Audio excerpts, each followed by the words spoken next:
What's going on, operators, and welcome back to another video. And today is going to be a very special one because, as you can see, we are at Taccom and we're going to be exploring all of the amazing stuff that is here. There's going to be a bunch of new guns. There's going to be a ton of exhibits and displays. But before we get into any of that, just wanted to thank all of you for 100 videos. And as you can probably tell, if you've been watching the channel for a little bit, something is a little different today. So let's go ahead and step inside. We've already got our tickets and we'll start exploring the show.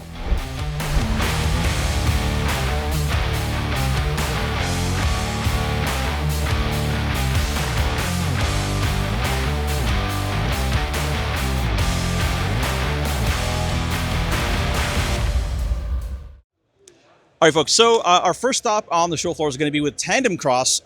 Met a couple of nice guys here as we were walking by, so decided to stop for a little bit and say hello and see what they brought to the show this year. So, guys, nice to meet you. Yeah. Tom? Alex. Alex, nice to meet you. So you tell us a little bit about what we have here. It looks like a bunch of 22s. Yes, absolutely. So we specialize in rimfire parts and accessories, lots of stuff for the Ruger 1022. We do delve a little bit into the centerfire with parts for the Ruger PC carbine as well. Here, what we've got with us at the show, we are showcasing some new barrels for the 1022. Not out available yet, but they will be before the end of the year. As well, we also have a couple of our different trigger packs and trigger assemblies. This one up top here has our Manticore X lower, which actually takes a bit of a play on a trigger pack and kind of merges it into the sort of realm of like a AR style lower almost. So now with just a couple of push pins here, you have your entire grip, stock, and trigger assembly all ready to go. Gets rid of the need for an extra stock or chassis. Below it, we have our PC carbine inside of our upriser chassis. So just kind of improves the ergonomics and comfort while actually wielding your PC carbine. So lets you put pistol style grips on there, buffer tubes, gets you a flared mag well and an extended magazine release. And then below that on the bottom, we have another 1022, a little bit more of a conventional style build, showing off that new barrel once again, but has a standard style drop-in 1022 trigger pack. Decreases the trigger pull weight, gets you adjustable pull weight, adjustable over travel, textured, oversized magazine release, with also an auto bolt release plate. That is a lot of information. All sounds really, really cool. So one of the things I was actually really interested in, because I have a 1022 myself, and I was looking at getting into some Tandemkross stuff, whether for just my own personal thing or maybe bringing it onto the channel to have a look at it. But one of the things that I kind of latched onto that you mentioned is that you're going to be able to put your standard kind of AR type grip on it. So are we talking about the one without the beaver tail or with the beaver tail, and sort of how customizable can it get in terms of what's available on the market right now in Canada? Yeah, absolutely. So for this 1022 guy here with the lower, it'll accept the beaver tail or no beaver tail. Okay. And then for the backside for the stocks, it's a Picatinny little strut there. So anything that can go on to Picatinny, you can put on there. That's awesome. And then also the triggers, because obviously you guys have done a lot of work with triggers in the past. There's a lot of other companies obviously out there. So what is it that makes you guys unique? Do you bring something special or a sort of a unique flair to the market? And sort of what's your differentiator in terms of the trigger packs that you have for the 1022s and now the PCCs? Yeah, so for the 1022s, a couple of differentiators for ours. We do have a flat-faced textured trigger face, so you get a little bit of a better vantage point, so you can actually, through leverage, decrease the felt pull weight. Just because of physics there, you get a better mechanical advantage. But then on top of that, we do actually include an improved or upgraded sear and hammer as well.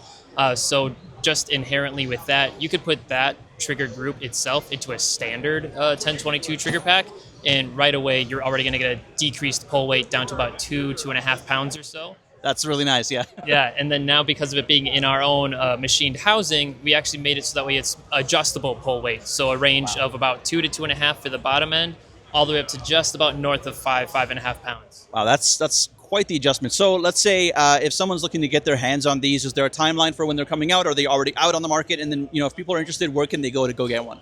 Yeah, so the Manticore X is actually already out on the market. We do export internationally, so we do sell direct to consumer here to Canada. But additionally, we do have a network of dealers here in Canada as well. So we have a number of retailers, most especially even here at the show. We do have a Calgary Shooting Center as well. So a number of ways that Canadian customers can go ahead and get that. Awesome. Well, thank you very much, guys, for spending some time with us. Really appreciate that. All right, everybody, we're at the Cadex booth, and we've got Jamie here from Cadex. How are you doing, Jamie? Awesome. How are you? Very good. Thanks for joining us. So I guess just keep it nice and short because I know you guys are very busy here. We'd like to get to know a little bit about some of your latest products, some of the stuff that you've got coming out on the market or recently just arrived, and generally speaking, like how can people get their hands on it? Okay. Well, the newest stuff on the market right now is this is our Pro model. The Pro and the Covert. These are the newest ones. These are ready to ship pretty much. We can put them together and get them out the door pretty quick. We always suggest to go to our local dealer network, and it's vast.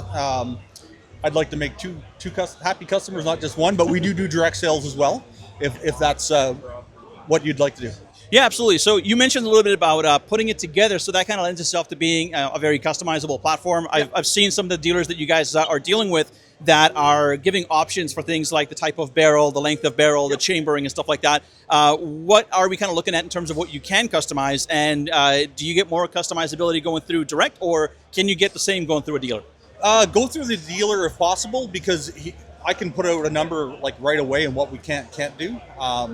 We can do different barrel lengths on most models, not all models, but most, and we have different options like Arca rails and plates, adapters, you name it. We can put it all together and have it out the door. Something I will point out, this is an upgraded color. This is called Battle Worn, and this would be your red without the Battle Worn.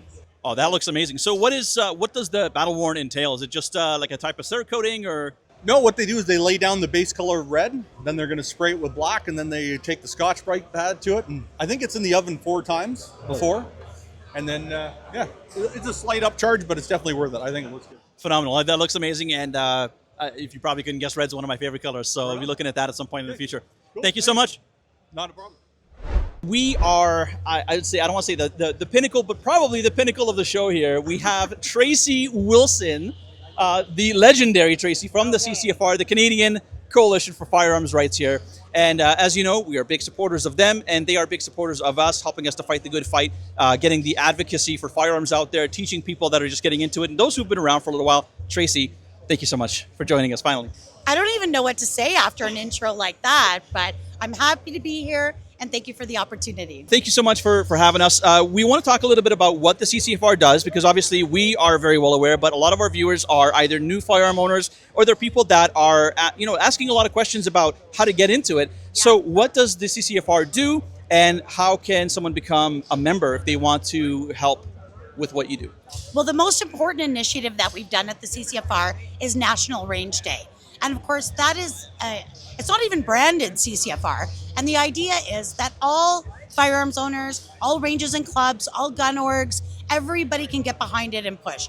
And the idea here is that the very best way to influence somebody's opinion about guns and gun ownership is to take them shooting. We can fight on Twitter all day, and I do, but at the same time, that you can end that argument, but just by taking them out and giving them the experience. So that's the very best way to introduce somebody. It's always the first Saturday in June every year. Next year will be our 4th year running. So that's important. And you can be a member at the CCFR by hitting ccfr.ca and click Become a Member.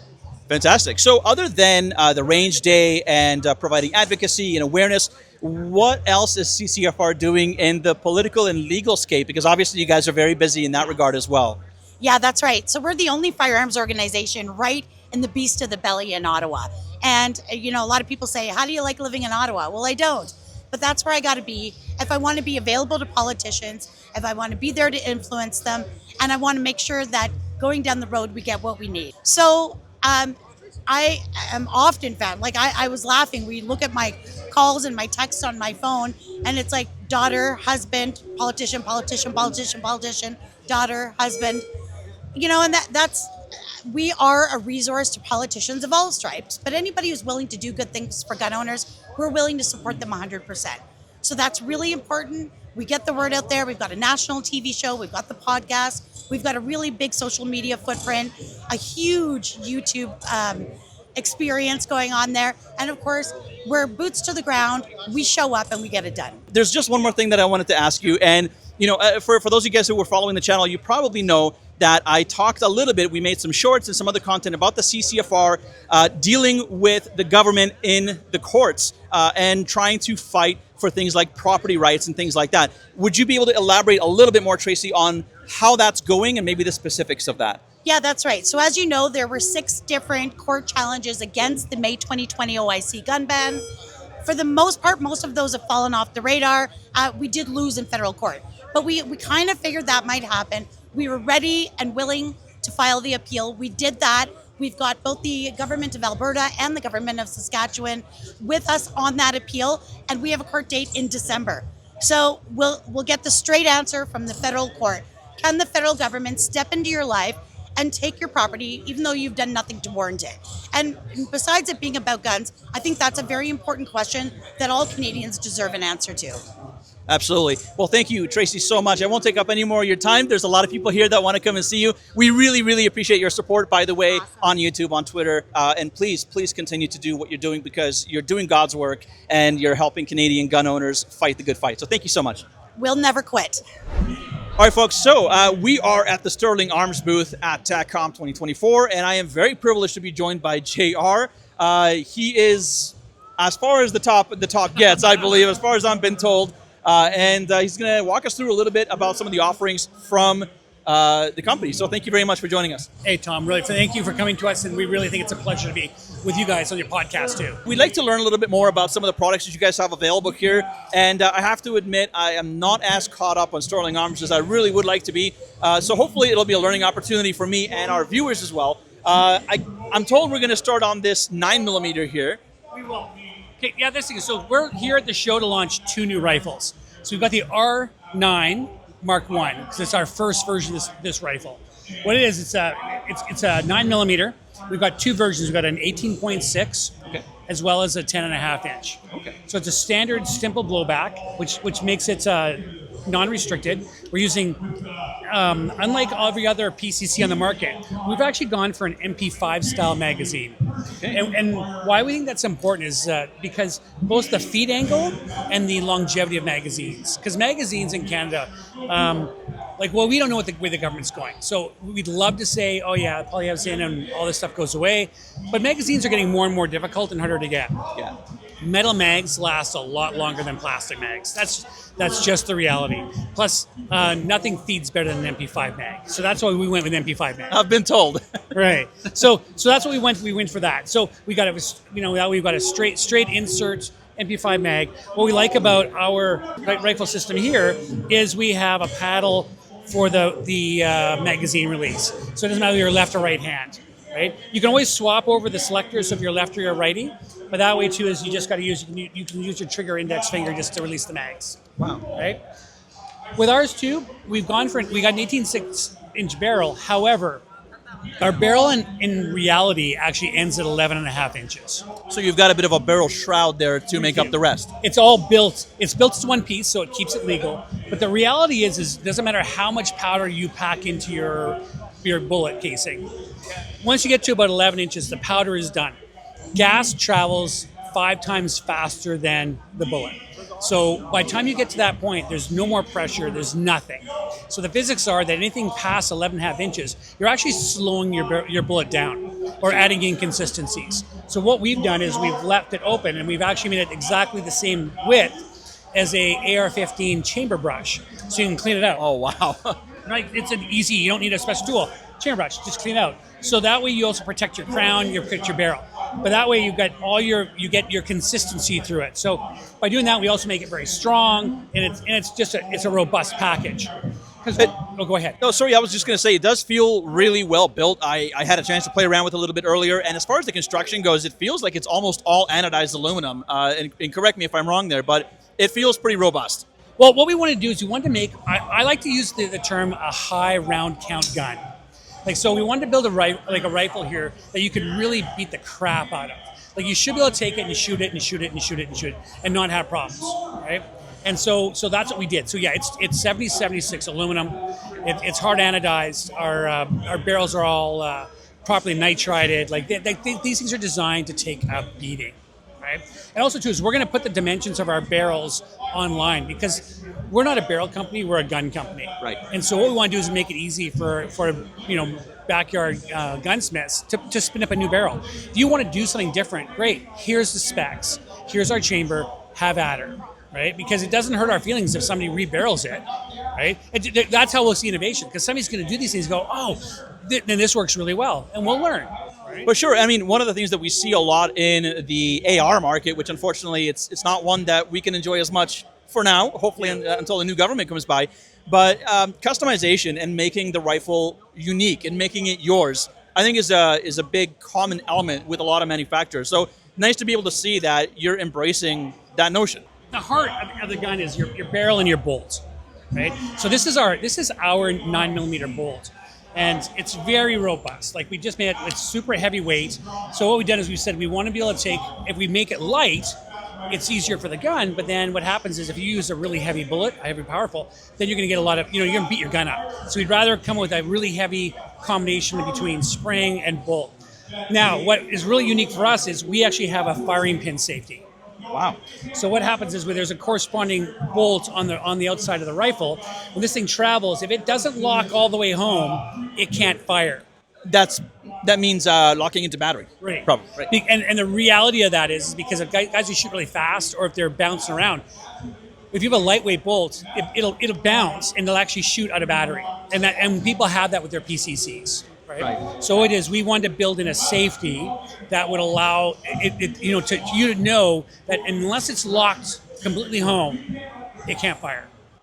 That's fantastic news, and I imagine that's probably also why the weight of the actual bolt is as high as it is to ensure that you're not getting that bouncing. 100%. That's what I said. This thing is going to stay home, but just in case it doesn't, we're not going to rely on free floating.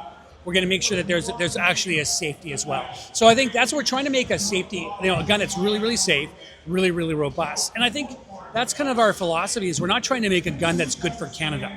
We're trying to make a good gun, like, period. So what we want people in the world to go, oh, that's Sterling R9, and then just stop. Not finish it with, for Canada. It's a good gun for Canada. And we get that a lot, unfortunately, because our legislation forces us, and forces a lot of manufacturers, let's be honest, to basically tiptoe around this minefield of legislation and regulation to come up with something that ultimately only ever ships to Canada. And while it's nice for them to be so, I want to say, lively in their pursuits in that, it sucks that it just can't be a gun for everybody, for all of us, as opposed to just Canadians, right? 100%, and that's why we made a non-restricted and we made a restricted version.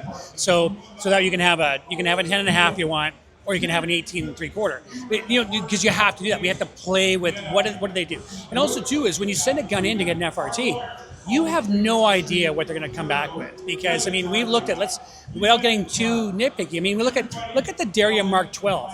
It's a 12 gauge shotgun that was a pump that they converted to semi-auto, and they said that was an AR-15.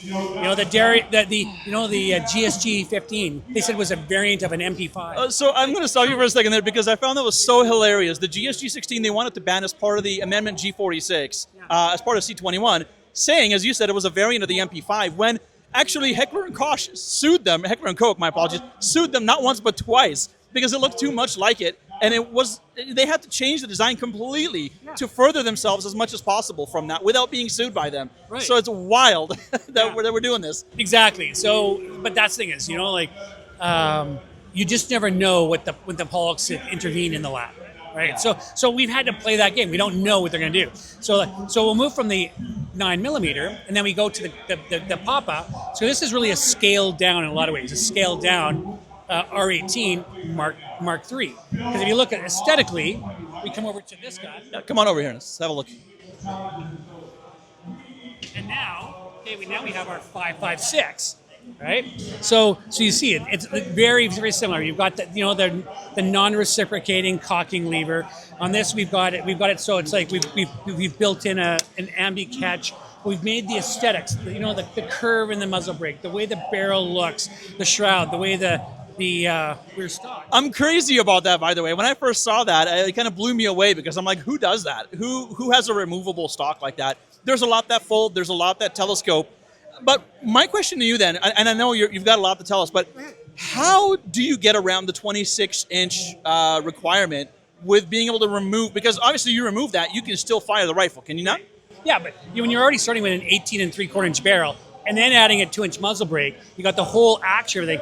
We're over we're 27.5 inches on the 9mm. I think we're at like 29 inches on our 5.56. So what you're saying is you're well above and beyond that 26-inch mark, even with this thing off. Yeah. Oh yeah, we made sure, otherwise we would fix it on or folding or something. But we wanted to make sure that at no point is somebody going to find themselves in legal peril if they don't mess with the rifle design. Right, that's what's really important. So we kept some things from the Mark II, like our muzzle brake. Our muzzle brake has proven it's a great, as small as it is, it's extremely efficient. Right. And I mean, it's always nice as a consumer to see something come with something nicer than just like a regular A2 flash hider or something like that. Well, if you look at this muzzle brake, like it's not a bird cage. Yeah. Right? Like we spent a lot of time designing this thing because what we want to do is we want to make sure we get the right gas to come out and direct.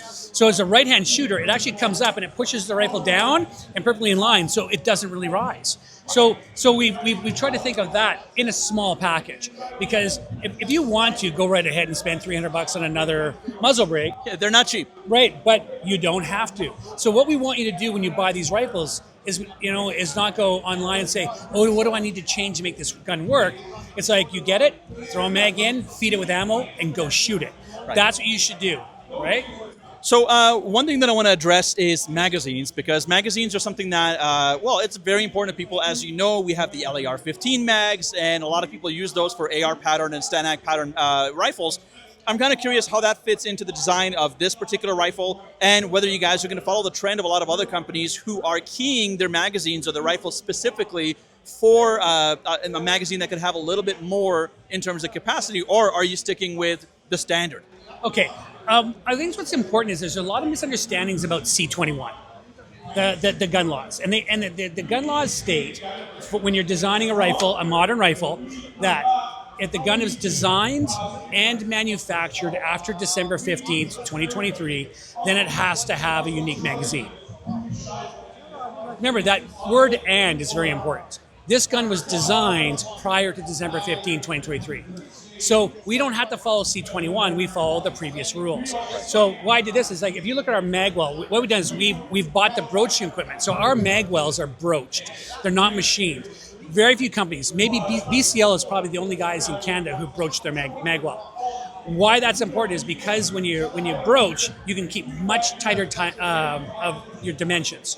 So this gun, we can fit in, and we've tried it with all kinds of different mags, right? So you can take your mags that you own and shoot them in this rifle. So Cross mags, LAR-15 mags. Everything that, so far, I mean, we love all kinds of different mags. We're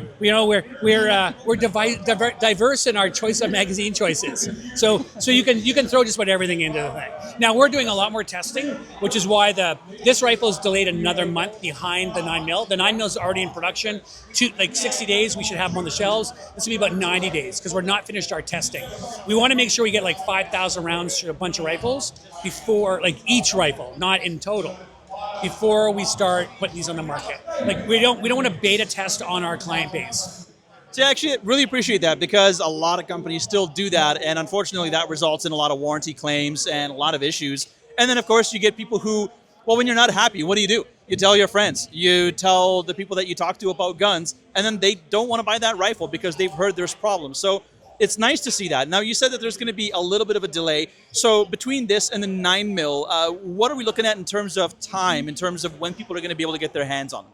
Probably the end of October, you'll see the 9mm show up on dealer shelves, and by the end of November, you'll see the 5.56 on people's shelves. So it's not a huge delay. Like, we're making a couple tweaks as we do, because we made 25 pre-production rifles. We're beating the crap out of them, and then we can go to production, right? So we've made all our prototypes and run small numbers, but now we're doing bigger batches and testing them. So once we get to that, then we can, right? Yeah, no, that's the way it should be. So I guess the last question is, I know we talked about a couple of different barrel sizes for the 9mm, and as you told me, one is going to be non-restricted. That's the longer barrel, the 18.6, and the other one was going to be a restricted. Are we going to have a similar setup here? And then also, what is it looking like in terms of colors for both firearms? Okay, we're starting off with a 18.6 and a 12.5 for this rifle. So we've got that. In fact, we have them in the case. You might want to take a look at it. So we do have the restricteds, and then for the 9, we're going with the 18.6 and 10.5.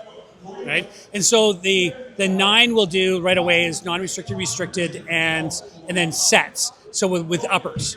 So then you can have your non-restricted to shoot and store, but have your restricted to, if you, especially guys are PCC competitors, they want it, but they don't want to have a restricted firearm. Yeah. They don't need it, right? So we can do that. So that's what we're going to do. We're going to have options in both. One of the reasons why with this rifle we went from a rifle gas, our gas system, which we had in the Mark II, to a carbine length in the Mark III, is so we could get the system back, so we could do shorter barrels. I see. Right? We with that we have very different pressure curves, so we had to work through that. But we can get a thinner barrel because now we got the moment arm back here, as well as now we can shorten the barrel. Because before we really couldn't go with the barrel because our gas block was way out here. Right.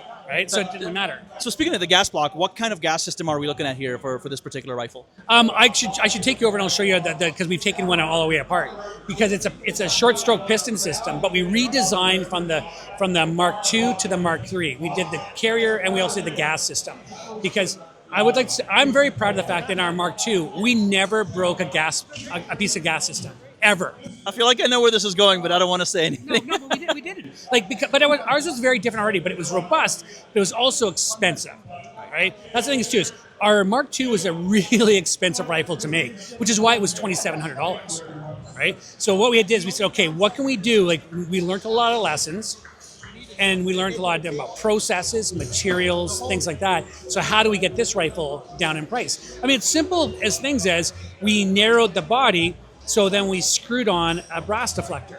Well, it doesn't sound like much, but we saved like $15 on the material, and we saved about 12 minutes of machine time on just the upper. When you start adding these kinds of cost savings, like we bought this buttstock, we bought it in Turkey. Why? Because they had one, and it's saved us like $100 from buying Magpul stuff. And it's multiplicative once you start adding up all the rifles you'll have to end up producing. Right. So when we started doing these incremental changes, all of a sudden we go from a $2,700 rifle down to an $1,800 rifle. Right, so it's a huge difference, and that's how we did it. It's like, okay, where can we do this? So we just start adding, and when you're in manufacturing, like pennies do add up to dollars fast. So that's what we've done, that because we needed a rifle that was competitive. We sold a lot of Mark IIs, and we know we'll sell even a lot more Mark IIIs if we got the price down where we really wanted it to be. Absolutely. Right. So I'm going to show you. We'll go over here. Sure. Let's come and have a look. Come on down some more. Come on down a little bit more. All right. So for our gas system, for the Mark II. Let me get around the other side here so I can get you. Okay. Thanks, buddy. So this is our gas. So our gas block. The big thing from our Mark II, Mark III is every semi-auto piston gun has a problem with the gas block moving. They all do. So we machined in. I went old school. I went M16, not even A1 style, and we put pins. So they're not taper pins, so the home guy can just, because we know if we've tapered them, sure as shit, somebody's going to bash the wrong way and we're going to have a destroyed gun. So we just made them straight through. Steel pins, boom. And we also put an index at the top. Wow. Right? So this gas block, if it comes off, you made it come off. Right? Absolutely, yeah. Right? So that's what we got. So we're pinned and staked. And then what we did is the next step is to take our gas piston, right? And this is our recoil rod. So the important thing is there's a little bit of slop, so movement. Right. This is not straight, this is conical. So what happens is in our gas block, it sits like this. So when it starts moving, right, the area around it opens up logarithmically. So when you get the gas, because all you need is, once this is moving, like you just need to move back just a little bit, and then once it starts moving, then that's all the gas you need. Right. Because now it's got its momentum. Just a little. Now you got to get rid of the rest of the gas. And Right. the problem is, with our last system, it was straight, so it would come out and you would get this incremental release of gas. Now, basically with milliseconds, we're bleeding everything off that we don't need. Wow. So it's very self-regulating, and we also put a hole in the front. So once it starts moving, right, it opens up the front, and then it also opens the side. So the gas really has a place to go. It seems to me like that's a pretty big step for efficiency. It is. And then with this, we can easily change this spring. You just got to pop a pin out. But we'll have this as a unit, as well as just a spring for guys who want to have some springs on hand. Right? Because it's not hard. It's just a simple cotter pin. Like we didn't go anything weird for them to be able to change this, ease of it. So I'm sure the home gunsmiths are probably going to enjoy the fact that there's a lot of user serviceability in the rifle. Yeah, then they shouldn't need to. Like we said, like how can you can buy a $300 SKS and never have to touch it? Right. Yeah. Right. And we give you a rifle and you got like you got a like baby. Like it's like you're spending $1,800 versus $300, and you like one you have to baby and one you don't. Like this is something you shoot, not that you put on the wall kind of thing. 100%. We're trying to go for a high round count gun. So then we get into our carrier, and everyone knows like our carrier and bolt are very different now, right? Because we had to get that, but we went really heavy springs because we got the mass away from the bolt. Right. The most like AR 180s on the market, like including our Mark II, our carrier was really heavy, right? So it was great for recoil, but it was really, really tough as far as management. So because you're moving this thing around, so you're beating up the rails and like that. So we really had to work on that, redesign our bolts so we could get the pin to run up to the top. Right. So then, because for everybody, if it's on the side, it just was eating up rifles. Right. So now we can run a clean, good rifle, and we're also held captive. Oh, that's awesome. Right. So, I mean, just out of curiosity, I'm just looking at the bolt there. How many lugs do we have on the bolt there? Is that It's AR style. okay? Right? It's a proprietary bolt, but the head is the same because we're using basically an AR-15 barrel extension. Like some of these you just don't want to reinvent the wheel on. Well, for sure. I mean, and most of the time you don't need to. Just kind of improve on what you can improve on, and then don't fix what's not broken, I guess. 100%. We also have a firing pin safety on our carrier. So if this isn't locked, it won't allow a pin on the back of the carrier to pivot down and let the firing pin to hit the hammer hit the firing pin. So same as the 9mm then. Yeah, instead on the side, we went on the back. Wow, that's fantastic. Right? So again, there's just a little more safety built into it to make sure it's locked. Because again, these are little explosions going off right next to your head. So the more safe we can make it, the better. Absolutely. Right? So I guess I'm just going to bother you with two more very little questions here, and absolutely no pressure. I'm very grateful for your time. But Sure. I guess I just wanted to know, on behalf of everybody else watching as well, what are we expecting with respect to MSRP, if you can talk about it? I can 100% tell you. We got the rifle, the 5.56 should be coming into your dealers. They'll sell around $1,800. We're saying the MSRP is $1,812, and the map is $1,776. Okay. Gotcha. And I appreciate the honesty. yeah, but we're laughing about that. It's like we picked some good dates in history, right? But really, we expect these to run around $1,800. That's where we expect to see them. And then the 9mm is going to be about $1,700. Like the 9mm, as you saw, there's as much machining and work in the 9mm as there is in the 5.56. So it's still a pricey gun. I mean, given what's on the market, though, it feels like a very, very good price point to be at, especially with the innovations in the Mark III here and everything that you've shown me on the 9mm. It seems like that's a very good price point considering what other guns are available out there right now.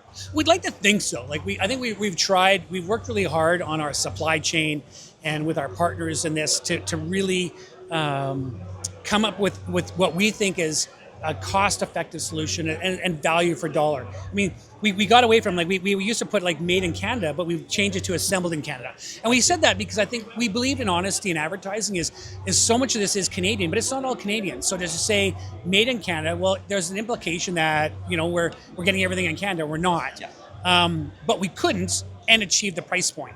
That's the reality. So where we can, we're machining stuff, or we're getting Canadian partners, or if we had to bring things in, just springs, pins, who knows, barrels. We just want to be truthful about that kind of thing, and I think people will appreciate that. But at the end of the day, absolutely. Yeah. At the end of the day, though, they want a place where I think they're going to want a rifle that shoots well, is robust, and priced appropriately. These are investments. I had a family come through today. And mom's with her son, and his son's like, "Oh, that's not bad." And I go, "It's an investment." And you can see the look on her face, and she's like, "Yes." And he goes, "Well, it's only $1,700." And I go, "Okay, how many hours do you have to work, or does your mom have to work to have $1,700 left over to then go buy this rifle?" Not to mention 13% tax in Ontario. Right. So I go, this is an investment. Most people don't just have $2,000 just sitting around for a toy, and then if it doesn't work, we've all been there. We've all gotten lemons, and so I'd get really pissed if we didn't put out something that was quality that would work. It's got to work. It's got to work out of the box. So that's what we got. We got somebody who answers the phone 12 hours a day. If there's a warranty issue, we deal with it right away. Because often it's a a pin, a spring, something dumb that either we screwed up or operator error. They took it apart when they got it, didn't read the manual, and they put it together wrong. Right. And with the Mark II, there was a lot of stuff, and that's why we tried to say, okay, let's streamline and make a lot of things, use a lot more Loctite. So Loctite fixes everything, actually. It's just so that we don't get the guy who buys us his first rifle who's going to take it beyond what he should. It makes him stop and think a little bit, right? Because that's not coming out, right? But simple things like when we put on our rail on top, we're going away from Allen keys, and we're going to hex keys, because we've all stripped those bloody Allen keys. You and me both, yeah. Right? So we're just saying, like, we're trying to think of, like, where are the problems been? How can we avoid them? Right. Just little things like that, right? Just little things. Well, if there's anything I can appreciate, and I think a lot of people could appreciate, it's seeing a manufacturer that has their heart in it and being willing to be super transparent, honest, and just very forward about what they do, what they make, and how they do that. It's something, and I don't want to give ourselves a plug here, but it's something that we pride ourselves on a lot. And why we have a lot of trust in from our audience is that, we're just very open and honest about everything. So seeing that in a manufacturer, I feel like, for one, is quite rare sometimes, but two, is very admirable. But with that, I know you're busy and I don't want to take up more of your time. So I don't mind explaining this, because I want you to know the history and what we're doing, because the end user, this is for the end user. Right. Yes, I'll sell them, but if the end user doesn't go, it's word of mouth. Right. Like, you didn't really know who we were. Right. But we want, when you guys get these rifles, you should go, holy shit. And so he's saying, well, my whatever isn't working. Say, oh, you should look at this. Or I'm going to get my first rifle, save up a little bit and get this, right? So that way it's like I remember the first handgun I bought. I was at a gun club, and they talked me into buying a Desert Eagle. Delta Elite 10 millimeter. A Colt. I'm like, that was my first handgun. I'm like, I look back and I go, you dicks. Like, how, like you talked me into buying a gun that was I'm a student, that is going to beat the shit out of me and beat the shit out of my wallet. Yeah. Right? Because I could barely, I had to buy a Dillon 450. I had to reload. I could never afford. So I got bad advice because this guy just wanted to get rid of this gun. Rather than being honest, saying, listen, hey, this isn't for you. I'll sell it to somebody this is right for him. And so with that kind of thing, I know I was just infuriated over the years about that. So we take those lessons and we say, okay, we're not going to dupe some kid into buying this and spending his, blowing his wad on a rifle that's not for him, right? Absolutely. And then we're good. Yeah, that's that's fantastic. It's amazing that you took that experience and translated it to an entire company that makes guns. It actually boggles the mind a little bit, but that's fantastic. But as promised, I only have one more question for you. Sure. A little bit tongue-in-cheek, and I hope you don't take it the wrong way, but when, if ever, is Canadian Operator going to review one of these? Right after we get the production guns, we'll send one up for you to look at. I didn't mean to give you any hard time there, but we'd love to take a look at it, and I'm sure our audience would love to see it. Before you leave here, we'll get Mike and we'll send one up for you to shoot. That's fantastic. JR, thank you so much. It's been such an amazing pleasure. Thank you very much. No problem. Anytime, and we'll send you a gun that you can review. Very much appreciated. JR from Sterling Arms, ladies and gentlemen, thank you very much again for your time. Really, really appreciate it. English is not working anymore. I'm completely spent. We've been at Taccom all day, and we really, really appreciate your time. Thank you. Thank you so much. Go talk to Patrice at Cadex, because he's French.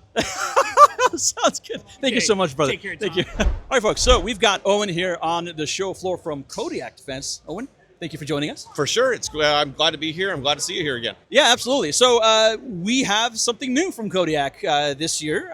This is the Gen 3. Yeah, the WK-180C Gen 3. It's new today. This is the first day we're showing it off. It is the opening day at Taccom, so it was debuting here at the show. And we're really excited about it. Yeah, fantastic. I mean, definitely a lot of prominence for the previous rifles, the Gen 1, the Gen 2. They've been out there in the wild for a little bit. A lot of people have them. So what really differentiates this from either the Gen 1 or the Gen 2? Sure. I mean, the simple answer to that question is the upper. A little bit longer of an answer is we've been consistently upgrading and enchanting as we go along, right? Like, you start with a gun and it works, and it works for you, and you trial it out with some people in the field before you start selling it, and you go through everything. People still find stuff that either is wrong with it or stuff that they'd like to just see improved. So every time we hear that, we take it in. Redesigning a rifle is not a 4-day process.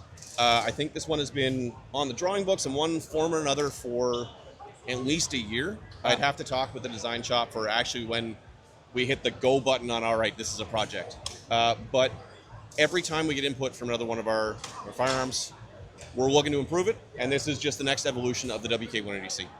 Perfect. So that being said, I see that we have like a bit of an exploded view here, and I know one of the other gentlemen at the booth that we talked to said that the gas system is a little bit different in this. Is there anything other than that that is very different from the Gen 2, or is it just mostly refinement and just polishing something that that you had previously? Sure. So the lower receiver on the WK180C Gen 3 remains the same as on the Gen 2. There are two reasons for that. One is there was nothing that really needed fixing on the lower. There was no overarching customer feedback that said, hey, we really want to see this thing different, at least that was doable within a reasonable amount of trial and error, effort, design, all that jazz. Sure. The other aspect we're hitting is we do push against C21. So if we want to redesign a lower receiver, we have to make it with proprietary magazines. And STANAG magazine compatibility is something that everybody wants to keep. So we're not going to throw the baby out with the bathwater and attempt to improve a little thing at the expense of a big thing. So very quickly to interlude here just for a moment, you mentioned magazines. Obviously, there's a lot of other manufacturers that are starting to cater to the market in Canada specifically because of course, our laws are terrible, for lack of better words. And so they're trying to find ways to make proprietary magazines, to make locks and keys and things like that are going to allow you to have maybe a little bit more than 5 rounds on non-semi-auto rifles, or in a way making it so that you don't have to worry about that magazine working in a standard AR pattern or STANAG pattern rifle. Is that something that we have here? Other way around. So right. That magazine can work in an AR pattern.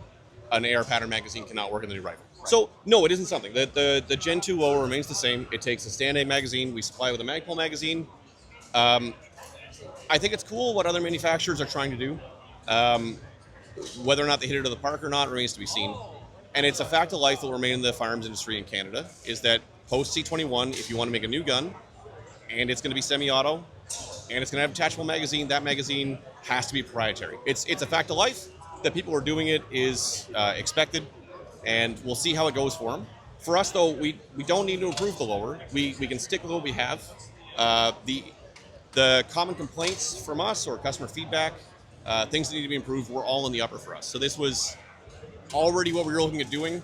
C21 hit after that, but it didn't really affect our design process with this. We weren't looking at messing with the lower end. So don't fix what's not broken, basically. So we're going to keep the LAR-15 or STANAG or AR pattern mags, and we're going to work on stuff where maybe customers brought some stuff to you guys about possible improvements? Sure. So a lot of the talk with the Gen 2 was on the gas system. Now, personally, I think that it gets more traction than perhaps is out there. The most common point of failure with the Gen 2 was the gas piston. But that doesn't mean that every third rifle was breaking a gas piston. When you go online, though, and someone's saying, hey, my gun broke, they're describing the one part that's most likely to break. So it was important both from a reliability side, but also from a business side for us that we eliminate that as a possibility, right? And we've done that. So everything on the upper receiver is new. There are some points where don't need to change anything, don't change it. So the bolt is the same. The bolt carrier is very similar, and we can look at that in the display if you want. But almost every part on there is new specifically for this upper receiver. It looks very similar. The operating system is very similar, but it's designed for both reliability and modularity, which we'll see in a second. Sure, yeah. So that's actually what I wanted to ask you. But before we get to that part, very quickly, with respect to the gas system, how pronounced are the changes? Because obviously the Gen 2, we're looking at a piston system. We are still operating on a short stroke gas piston, but it is not in the same sort of space. It is not comparable to the previous one, no. Yeah. Fair enough. So that being said, you were talking about modularity, and this is one thing, of course, that we're asking a lot of manufacturers about in terms of, well, we love dressing up our rifles. We love making them look awesome and incredibly cool. And so, I mean, in terms of compatibility with this, do you guys have different types of hand guards, or is the buffer tube, for example, mil spec? Can you change out the stocks? Sure. And what can you actually do with the rifle to customize it, make it your own? So just like with the WK180C Gen 2, the Gen 3 is going to be made in two different models. It's going to have both the Zhukov stock model, which we have here. So that's the folding stock. Very nice. But also, it'll have the air stock, the same as we do with the Gen 2. But we only use mil-spec. I mean, commercial did exist, but we're trying to make that go away and never be a thing. And pop on whatever AR stock you want. I personally think the Zukov stock we use for Magpul on these guns is a better option out of the box. But the problem with that is modularity. You're kind of stuck with that one, and there's no going back and forth. For sure. If you get the AR model, you can choose whatever plethora of stocks fits your fancy, and so that aspect is a good selling point. But for me, this one it's rugged enough, it's sturdy enough, and I like it a lot. I didn't think I would until I actually held it in my hand. I'm going to be honest. I love the honesty. That's great. For sure. And the other things we've done, I'm getting ahead of myself. The lower receiver is the same as the Gen 2. So all the options you see in a Gen 2 remain the same. So it takes AR-15 trigger groups. If you want to upgrade and get yourself a fancy match trigger, you can do that with relative ease. Trigger techs drop right in because they're a Canadian company and they're awesome. But other brands do as well. Talk to us before you buy your $8,000 trigger to make sure that it's going to work. Do people actually do that though? I'm exaggerating a bit, but no, for real. The problem is, unless it's a standard hammer trigger disconnector, when you start adding things in places that are okay in an AR-15, this is not an AR-15, and there are parts that might interfere. So if you have a valid point, cool guy trigger, it's cool, but talk to us before you spend money. If you don't, that's cool too, but I can't help you. Fair enough. One last question I have is specifically with the grip, and that's a little plug, I guess, for ourselves. So we do make our own grip, soon to be with a beaver tail, but at the moment we make one without a beaver tail. Okay. Very standard compatibility with the Gen 2 and many of the other firearms out there. Are we looking at the same thing here, or are we looking at beaver tails now? Yeah, so beaver tails work fine with this. It is just a standard Gen 2 lower on the Gen 3. So if it fits a Gen 2, it'll fit a Gen 3. So even without a beaver tail, if you've got just a standard grip without the beaver tail on it, that'll work there as well? Absolutely. That's fantastic. All right, anything else, any other little tidbits of info that you'd like to share? Maybe when it's available, what the price is, where you can get it, something along those lines. Yeah, so MSRP on this is $18.99. Price had to go up a little bit due to the more fancy stuff you throw into a gun, the more it costs to make. Unfortunately, it's a fact of life. You are going to get good value for the money, though, I think. And that's not me saying that as a Kodiak employee. I do see the extra value in this gun. We should have them on the market. You should start seeing them in retailers, I think, for the first time, probably about a month from now. Could be 2 months if the truck's slow. But we do have them in production and are looking to push them out. Perfect. And lastly, any other colors or barrel lengths that will be available in terms of getting this at the dealer? You can have any color you want as long as it's black. And at the dealer, no, we don't have plans to make a restricted version. So no SBRs or anything like that? Yeah, it's not to say they're not convertible, but for us, selling firearms in the Canadian space is already annoying would be a word for it. Challenging, no. Like there are the ways to go about it, and you fill out the right forms and get it stamped, triple stamped by the right person, it's fine. Adding a restricted transfer to that just starts getting more and more aggressive. So we don't currently plan, that could change down the road, we don't currently plan on making restricted rifles. But that's not to say it can't be done. It's just we're not going to be selling them out of the box that way as of today. That's fair. Well, Owen, I don't want to take up much more of your time here. You've graced us with your presence for long enough. I think answered a lot of good questions that a lot of people out there might have. And so thank you very much for your time. Definitely going to be looking out for this one. And hopefully I'll get a chance to play around with one soon enough and maybe do a review on it at some point as well. Absolutely. All right. I look forward to it. Thank you so much. It's good talking to you. It was great talking to you. So, folks, we are here at Blackcreek Labs with Adam. Adam, thank you so much for joining us. Really appreciate it. And we're going to take a look at some of the new guns that you guys have coming out either very soon or already out. I'm not sure. Right now. Today, this weekend. All right, so let's talk about the first one. So if I can squeeze in here behind you guys, but what do we have here? This is our new Grizzly. This is in a 308 and 6.5 Creedmoor. It's a non-restricted firearm. It's the big brother to the Siberian and 223 Wild 5.56 Sweater Blackout. What's unique about this firearm is it has an adjustable gas block. Okay. So if you're running different types of ammunition and you're having any type of feeding issues or whatnot, you can then adjust the gas block for the different types of propellants and powders that are in cartridges today. You also have a larger charging handle. We listen to our consumers. They want a larger charging handle. For the one with smaller, they can catch your hand. That feels really nice. It is, yes, it makes it much easier to rack, user-friendly. You also have a match trigger, 2.5 pound trigger. and Magpul folding stock. So I'm going to stop you for a second there because I know that you guys are very well known for putting out really, really good triggers out of the factory. I know with my personal experience with the BCL MRX Bison, we had a Remington 700 Trigger Tech trigger in that one, and it was phenomenal. So comparing to that, I mean, are we looking at a similar quality, better quality? What in terms of comparing those two? Because we have a great relationship with Trigger Tech. I would not compare anybody's trigger to a Trigger Tech trigger, but however, we made ours to spec to a mill type spec. Okay. So this is your own. This is something that's made in-house with the rest of the rifle? Yes, that's made in-house. So we've looked at the possibility of reviewing an SRV at some point in the future. I personally really wanted to get one. If somebody is looking at that platform, what really is the big differentiator between that and this, if other than the size, because it looks like it's a little bigger? Well, yeah, so you're in 308, so you're going to start shooting out to 800 meters with accuracy, 6.5 Creamar to 1,200 meters if you have that capability in your range. But that's the big brother, right? So you're going from a 223, 5.56, 300 blackout to a larger Magnum caliber. And we're looking at a semi-automatic platform here, correct? Yes, it's semi-automatic, non-restricted.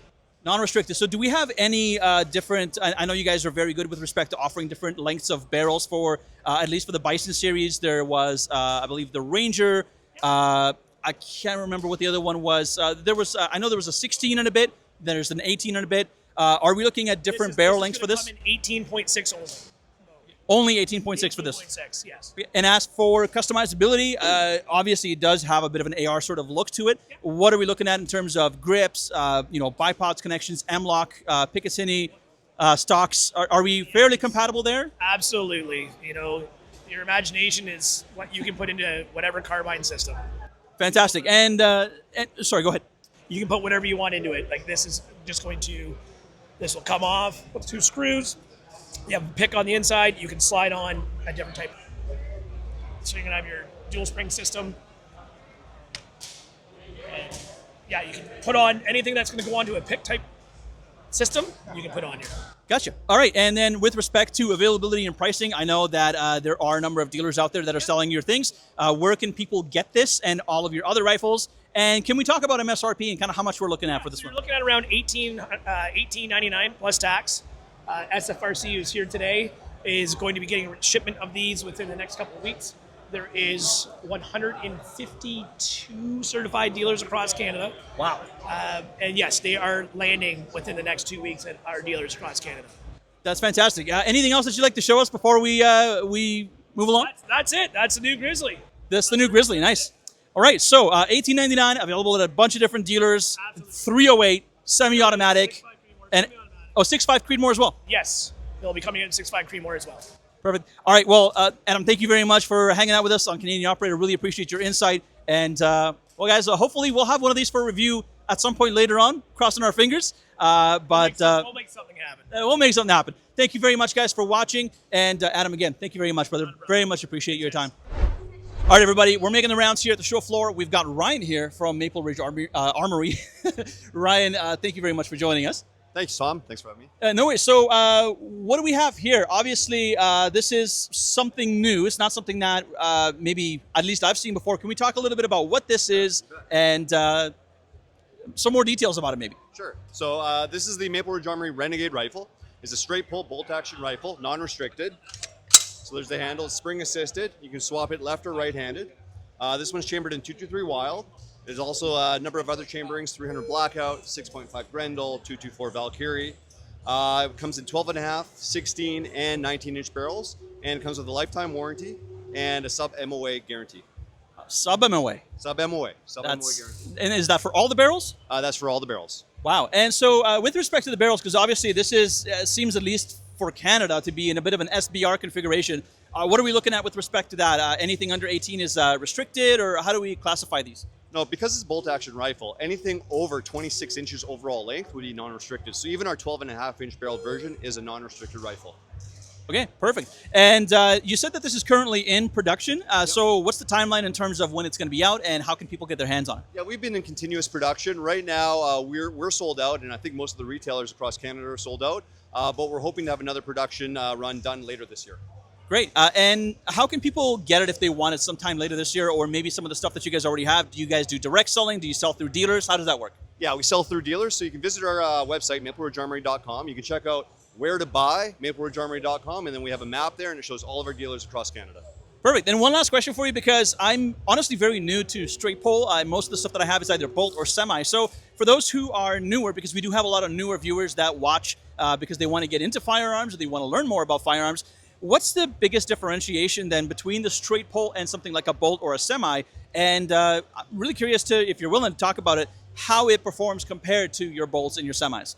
So it performs very similar to a bolt action gun. However, you don't have to rotate the bolt. The bolt rotates internally every time you pull back on it. So you pull back on the handle and you simply release it. It's under spring tension, so it cycles very, very quickly. It's a very quick repeating rifle. Perfect. So I guess for those people that are just learning about these, you're just going to be pulling that back once to cock it, and that's for every shot you want to take. Yeah, for every single shot. So you'll cock it, fire, fire. And that makes for a very, very accurate and reliable firearm because it's not cycling the action as you fire it. Everything is in a static state when you fire it. All right, so lastly, before we go, I just wanted to ask, because that obviously it's got a bit of an AR kind of look to it. In terms of magazines, what are we looking at for mags in terms of compatibility, STANAG, AR pattern? What are we looking at? Yeah, so the magwell is cut for a STANAG type magazine, but we've also made some cuts to make our own proprietary magazine, and we're aiming to develop a 20-round magazine. Ryan, thank you so much. Appreciate having you on the show. All right, everybody. So we're here at Crusader Arms with Steve and the brand new Crypto. This is actually kind of exciting. Could you tell us maybe a little bit more about this gun, when it came out, and what makes it unique? So we put this gun out, I think, about 4 or 5 weeks ago. One of the unique features is it uses its own proprietary double-ended magazine. It's 5 rounds only. It cannot be modified. It cannot be changed in any way. The gun is semi-automatic, non-restricted, gas impingement. I don't know, what else can I tell you about it? This gun was specifically designed to fit the new Bill C-21 rules. And we did our best to give our consumers exactly what they were looking for. Everybody wanted a light sporting rifle. This is a 6.5 pound gun. It's non-restricted with an 18.5-inch long barrel, gas impingement. I don't know, what else you want to know about it? So I'm just curious in terms of, the looks. Obviously, it does have a very AR-esque look to it. Is there something different? I know you mentioned the gas impingement system. That's obviously very similar to a standard typical AR. Is there anything else in this firearm that maybe is a little bit different from that to help make it legal for the Canadian market? So the way we have the upper and lower married together, it was done in such a way so it could not be easily converted to automatic. So the rear lug slides through where the trip sear would be to stop it from being converted to automatic. That was one of the main features. We said, okay, in the law, what are the requirements, right? So obviously barrel length, overall length, these things, but that was a key feature. Another key feature is the proprietary magazine. This is backwards compatible though, so if you have other guns that use standard AR mags, this will fit in that gun. AR mags will not fit in this gun.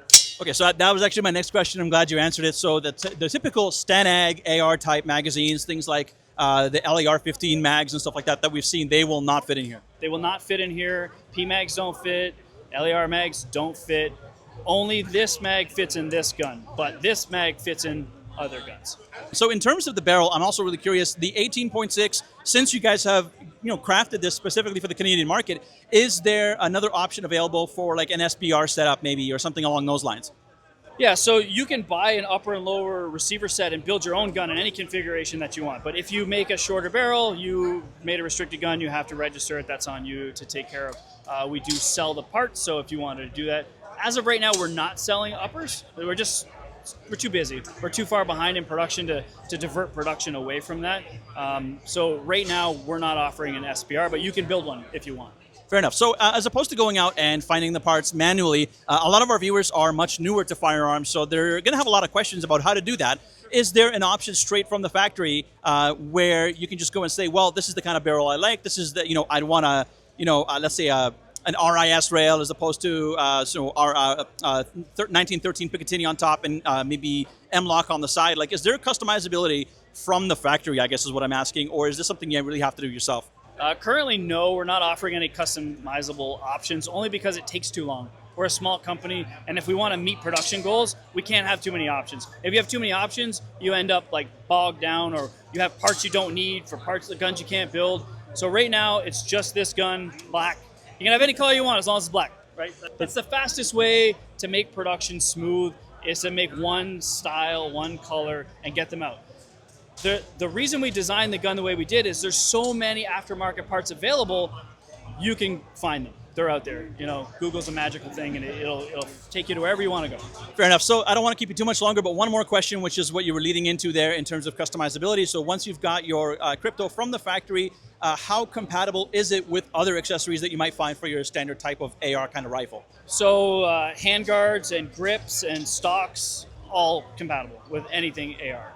Uppers and lowers, obviously not. If you want a different bolt carrier group, you wanted a shiny one, a gold one, whatever, you can swap those out. They fit right in. No problem. Perfect. Well, again, Steve, thank you so very, very much for joining us. Really appreciate your time. And if you want to get yourself a crypto, sorry, last question. Do you guys direct sale? Do you guys go to dealers? So we deal with probably every major retailer, as well as our website. You can go online. And actually this weekend only, if this gets out quick enough, if you buy from our website this weekend, you get entered into a draw to win one of those Cerakoted cryptos over there. So if you buy a rifle or a receiver set this weekend, you get entered into a draw to win one of those guns over there. All right, guys, you heard it from the source. Again, Steve, thank you so very much. Really appreciate you. And I'm really looking to get my hands on this rifle because it looks beautiful. Well, you can. Thank you, brother. All right. Thanks a lot. All right, fellas, so that's going to be the majority of the Taccom 2024 content. Now, I do have quite a bit more that I really just couldn't fit into this video. We have some interviews with Mad Hatter Industries, CCFR, North Silva, and some others that I am going to be putting in as separate videos. So do stay tuned for that, and do make sure to subscribe, share the videos, and tell your friends about the channel, because that is the best and the cheapest way of supporting us, and it really does go a long way. YouTube, unfortunately, doesn't do a great job at paying any kind of salary that's livable, and so we rely really almost 100%, almost entirely on your support, either to help promote the channel and get this information in front of more people, or to support us in a more deliberate and direct way. And before I conclude with my findings from Taccom 2024, the things that make me excited, the things I'm looking forward to the most, the things that I want to review, and the relationships with specific manufacturers that I want to forge into friendships, I do want to talk about supporting the channel. So I don't do this very often, and most of the time when I do, it's going to be at the end of a video because I don't want to bother you about it. But, you know, I feel like I have to ask a little bit more often, and I hope you can forgive me for that, because unfortunately, video production is not cheap. Web hosting, a website, and an e-commerce platform is not cheap. Video equipment, you know, software, hardware, lenses, cameras, SD cards, like you name it, it's all expensive. And unfortunately, as I said before, YouTube does not give me a livable wage. It's pretty terrible. I mean, it's if I was just on YouTube income, I would be below the poverty line. And so as a result of that, unfortunately, we do have to rely a lot on the audience. For those of you who have already helped us in some way or another, you have my eternal thanks. This is the reason that we're able to keep making these videos. But if you haven't yet, other than, of course, sharing our videos, subscribing, keeping the notifications on so that you watch our videos as they come out, and sharing them with your friends, there's other ways that you can help us out as well. Predominantly, the best way to do it would be head over to CanadianOperator.ca. All of our products are there. We have more products being introduced as time goes on. These are excellent products that are designed and made right here in Canada. Of course, some of our apparel is made elsewhere, but is either pressed or printed here in Canada as well. We have excellent customer service, 12 hours a day, 7 days a week. You can contact us if you have any issues. We have a warranty for pretty much every single product except for apparel that we put out. And so we take care of our customers. So if you guys like the shows that we produce, the videos that we do, and now, you know, going out and speaking with these manufacturers and bringing you information about stuff like this, it really means the world to me personally to have your support in one way or another, whether that's, you know, buying something on CanadianOperator.ca, or whether it's becoming a VIP or a partner. If you haven't heard about this, we do have a VIP program that you can join. It has two levels. So we have VIP, which is $5 a month. And then there's partner, which is $25 a month. Those do come down if you get multiple months. So if you are able to and you can help us out, please do so. So let's go ahead and move on to my final thoughts, my conclusions about Taccom. It was our first time going to the show, which was very exciting. There was, you know, a little bit of a difference in the way that I appeared. For those of you who are eagle-eyed, who may or may not have made a few comments in the comments on the YouTube videos. then hopefully you enjoyed that. I wouldn't get used to it. I still like my shades. And for those of you who don't know, I have some sight issues. So one of those issues is I'm just very sensitive to bright lights. So for those of you who are asking a lot of questions about, well, can you just lose the shades, man? Stop trying to look cool. I'm not trying to look cool. I know I'm cool, okay? I don't need to try to look cool, all right? But I wear my shades from a side of needing them as opposed to just wanting them, okay? So, and I'm telling you guys because I think you deserve to know. But with respect to Taccom, it was a lot of fun. So we went down on Friday. We did a bunch of interviews, as you guys have seen if you just watched the video. And we made a lot of friends, which was awesome. One of the things that made me really happy is, the manufacturers are so, generally speaking, some a little bit more than others, very happy to talk about all the products that are coming out and everything. But not even that, I got into some pretty interesting and deep conversations with a lot of these guys on a personal level, talking about their struggles, their successes, and stuff like that. And it's nice to be able to see that from humble beginnings, from where CanadianOperator has sort of sprung up. A lot of these guys have had the same kind of beginnings, and being able to work together and make connections and friends within the industry, I think is going to be great for all of them, of course, but it's going to be great for us as well, being able to bring you some products and services and basically a Canadian perspective on the world of firearms. So I'm really looking forward to how that progresses. With respect to the products, there were a few products that I was actually really excited about. So I'm going to start it's not maybe going to be in the order that you saw the interviews in, but of course, one of the first booths that I saw when I came into Taccom 2024 was Blackcreek Labs. Seeing the Grizzly was really cool. It was really nice to see that is in 308. So they're bringing a 308 platform and semi-automatic to the Canadian market, which we don't have a lot of that, right? We have the Tavor 7, and I mean, I don't know what else we have. I think we had one from Bren, the Bren. I'm not sure if that was actually just in 5.56. I'm not sure actually if they have a 308 option. The first thing that comes in mind is the IWI Tavor 7. Of course, IWI not making an appearance at Taccom, but I own an X95, and that was certainly a consideration when I was buying that, whether I should go to the 308 semi-auto platform, which I decided against just because, well, the cost of ammo can be a thing. But it seems like BCL listened to what their customers wanted. So there's some changes that they made. It's basically the bigger brother of the SRV2, the Siberian, which is also a really cool semi-automatic platform. That one being 5.56 right? So very interesting. That Grizzly also going to be made in 6.5 from what Adam told me when we were talking during the interview. And I just loved it because I like something that fits my, let's just say, stature and my size. I'm kind of a bigger guy. So, I don't want to play around with something that feels like a toy. And the Grizzly felt really nice. So definitely excited about that. Really appreciative of them spending time, just like everybody else, talking to us. We're effectively nobodies at that show. Nobody's seen us before. And the fact that they just spent so much time talking to us was great. One of the other ones I'm really excited about too was Sterling Arms. So they have the R9 and the R18. The R9 is their 9mm platform, which they're developing, which from what I heard from JR, who was basically talking to me for no less than 27 minutes about the firearms, which I was really, really grateful for. He said that is their Mark 1. So that is, they're going to be their first foray into a 9mm platform. What I found interesting about that one is I did like the added safety. So they had that extra little pin safety there where if it's not fully in battery, which is something that can happen with a blowback only system, which a lot of 9mm PCCs are, then you're just not going to have it go off, which is great. And again, to use his words, you have small explosions happening pretty much right beside your head. So you want the gun to be as safe as possible. As far as ergonomics, it felt great. Your typical AR stylings were there from the stock, which was removable, which was actually really quite nice, to the grip feeling really nice. And I'm not sure if they just dressed that up for the show, but the grip was rubberized, feels really nice.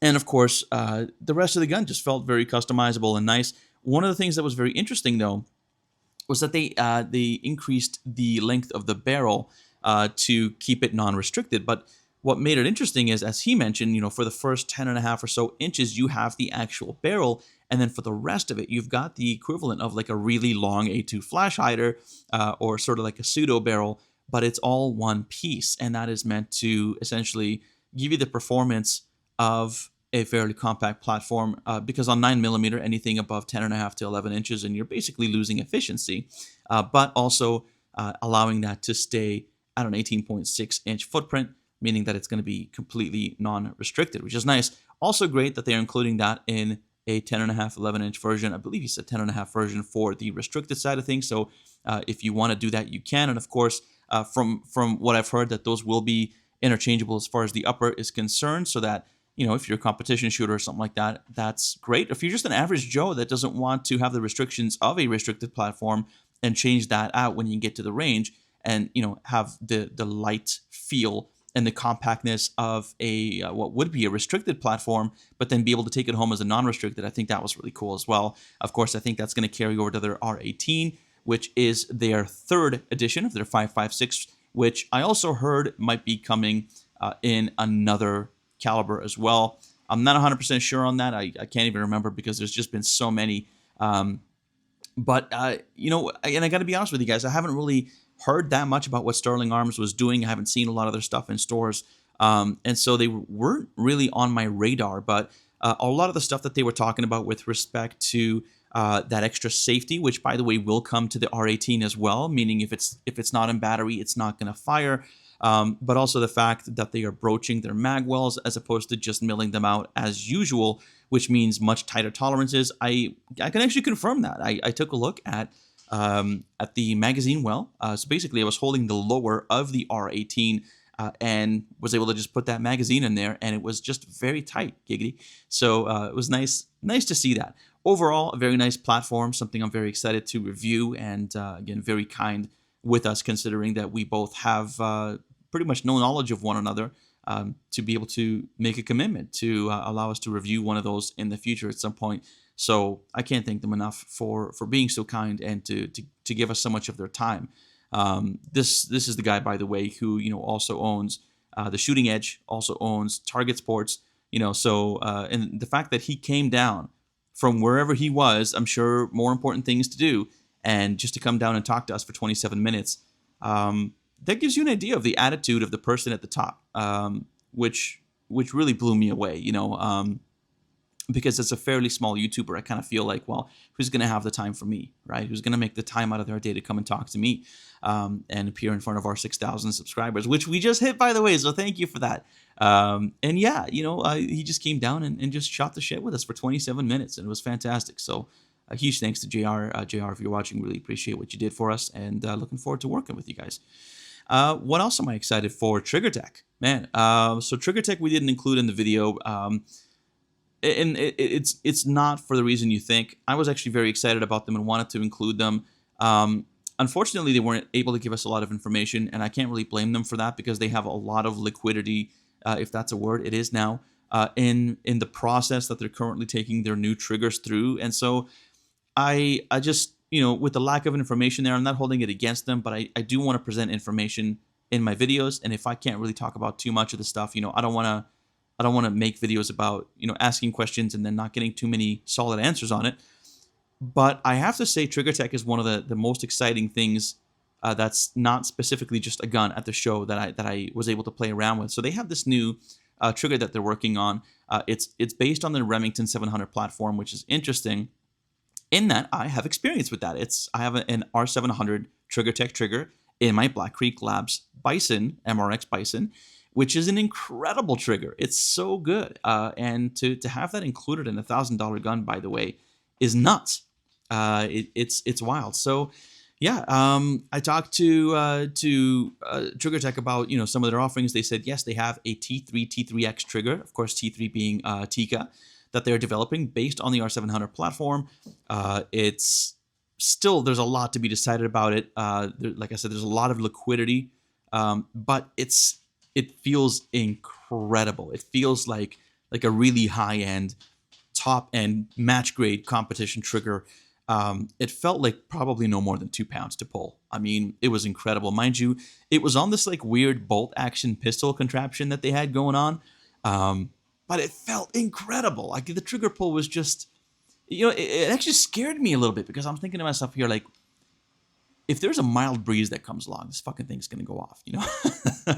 I'm sure they're going to have it super adjustable, as all of their triggers are, extraordinarily high quality, as all of their triggers have. And again, you know, I wouldn't be talking about this had I not experienced it myself.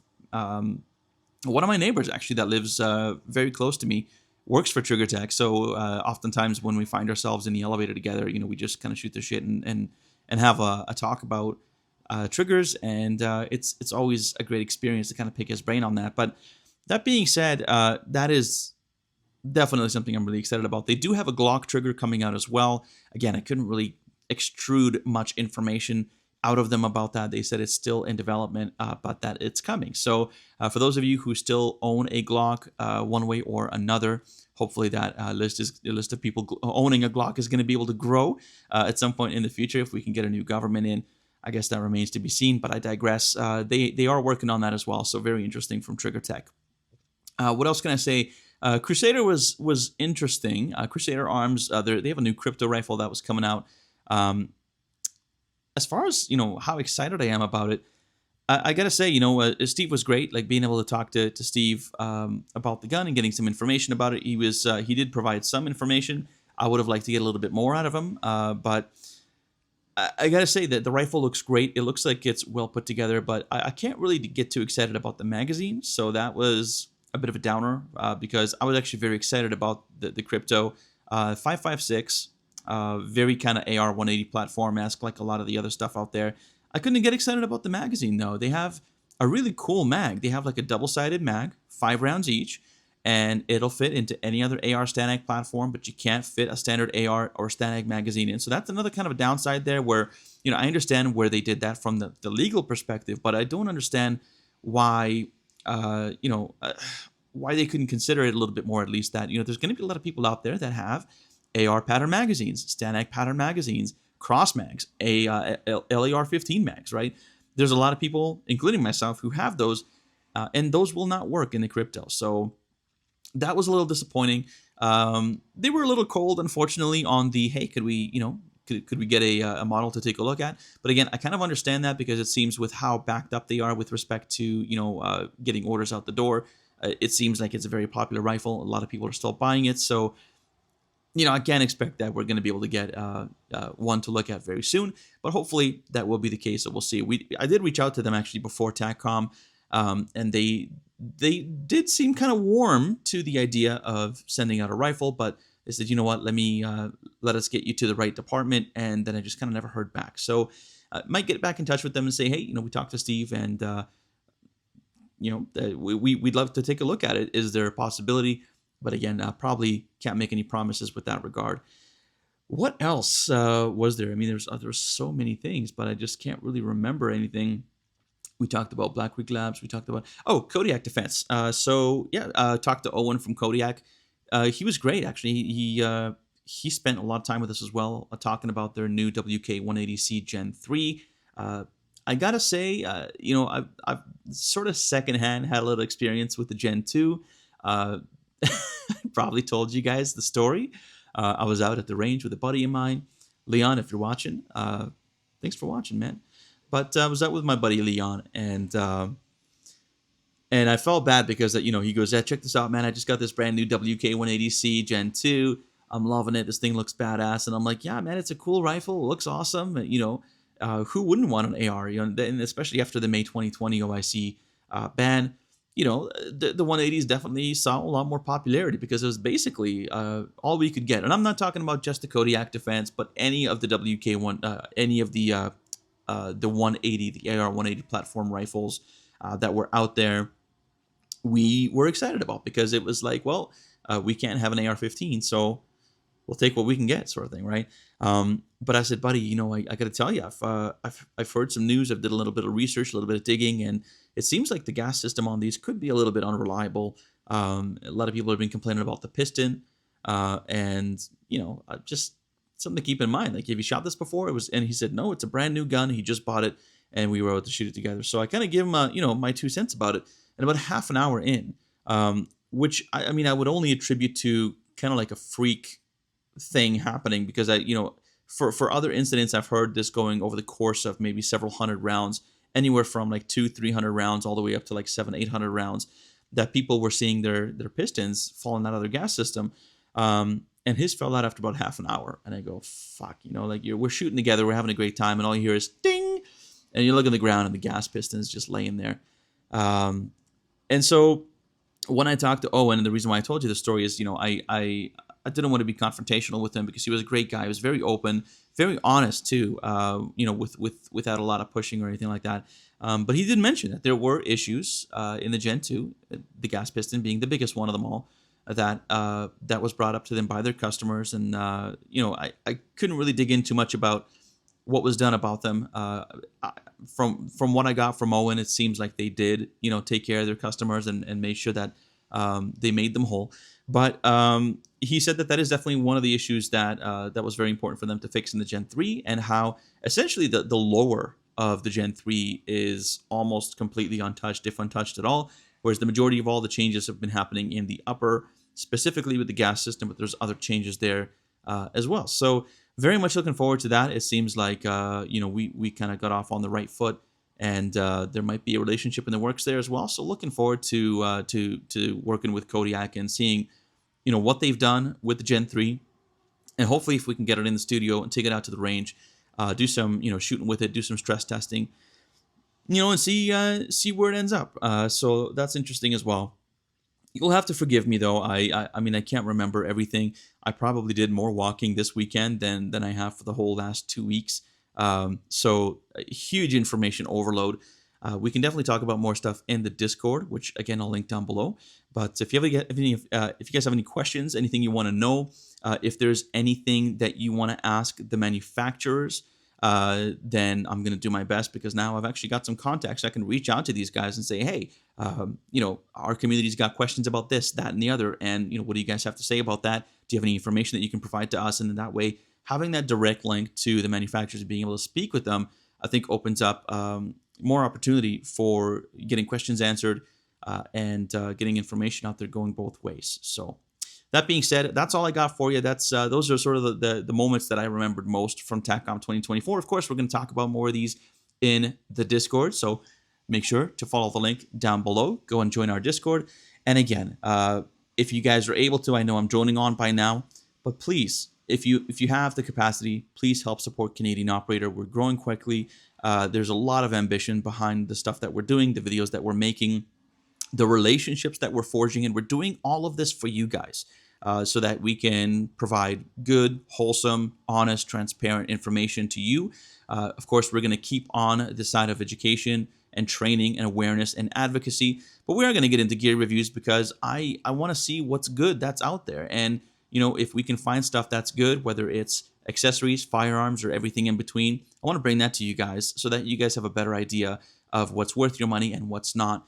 And kind of what you can expect to see, given that the market is admittedly very shaky right now. The political landscape is even shakier.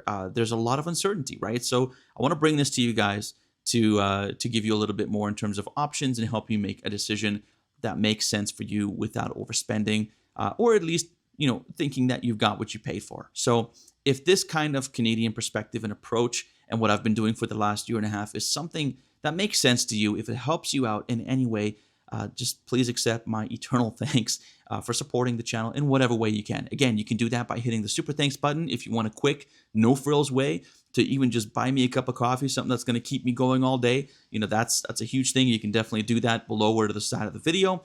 Or you can head over to CanadianOperator.ca. We have a growing catalog of first-party and potentially also third-party products sold under license, stuff that is all personally vetted by me.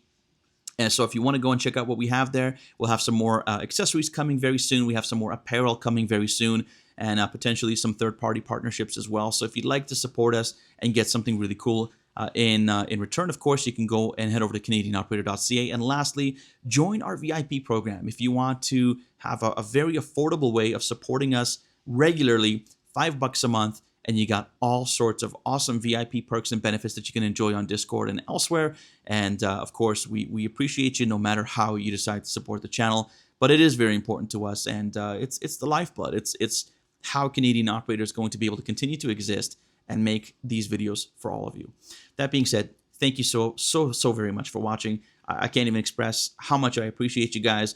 We had so many milestones. We recently hit 5,000 subscribers. We're over 6,000 now. We're over 100 videos, and we're going to keep going strong, man. So thank you guys so much for your support. It really does mean a lot to me. From the bottom of my heart, I really appreciate all of you who take the time to subscribe, to comment, to join the Discord, to support us in whatever way you can. It makes a world of difference, just so you know. And it was just so sobering. You know, we ran into a couple of fans at the show, and you know, we had pictures taken, and we had hands shaken, and we just had a great experience. And it was very humbling that, you know, there is some positivity coming through to the community, and there's people getting advantage from watching the videos. So thank you all for everything, and here's to many, many, many more hundreds of videos and years of Canadian Operator. I can't be happier. I can't be more optimistic about what our future holds. So thank you guys so much for watching. I'm going to shut up now because this video has been going on for way longer than it has any business. But if you're still watching this, just know, once again, you have my thanks. And hopefully we'll see you in the next video. So until then, happy shooting.